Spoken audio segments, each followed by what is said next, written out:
നമ്മളെ വൈഫിന് ഇതേമാതിരി ഒരു അലർജി വന്നിട്ട്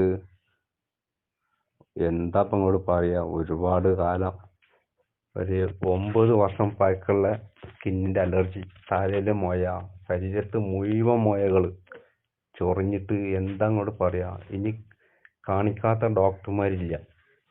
വൈഫ് വീട്ടിൽ നിന്ന് പുറത്തേക്ക് ഇറങ്ങാൻ തന്നെ അവൾക്ക് മടിയാണ്. കാരണം എന്താ, അവളെ 2 കവളത്തും നമ്മൾ തല്ലിയാലെങ്ങനെ അന്നതുമായിട്ട് ഒരു സ്ക്രാച്ചുകളാണ് അവളെ മുഖത്ത് വരുന്നത്. അങ്ങനെ ഞാനൊന്നും ചെയ്തില്ല. നമ്മളൊരു കൂട്ടുകാരൻ പറഞ്ഞ് ഇന്നതുമാതിരി ഒരു പ്രൊഡക്റ്റ് ഉണ്ട്, വൈഫിനോട് ഒന്ന് വാങ്ങി കഴിക്കാൻ പറയുന്ന തന്നെ. അപ്പോഴും നമ്മൾ വിശ്വാസം വന്നില്ല നമ്മൾ. കാരണം ഇതന്നെ നമ്മൾ ഒരുപാട് ആയുർവേദിക് മരുന്നും ഹോമിയോ ഇംഗ്ലീഷ് മരുന്നും ഒക്കെ കഴിച്ചിട്ടും ഭേദമില്ലാത്ത മുതൽ പിന്നെ എങ്ങനെ ഈ ആയുർവേദിക് മരുന്ന് മാറുക?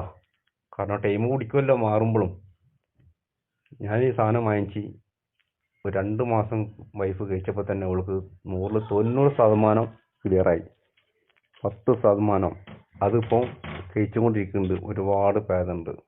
ഈ ആൻറ്റി അലർജി അതേമാതിരി ഡെയിലി അഡിക്റ്റസ് എന്ന് പറഞ്ഞ ക്യാപ്സൂൾ ഗുളികയും ഇത് മാത്രം കുടിച്ചപ്പോൾ തന്നെ ഒരുപാട് ക്ലിയറായി വൈഫിൻ്റെ.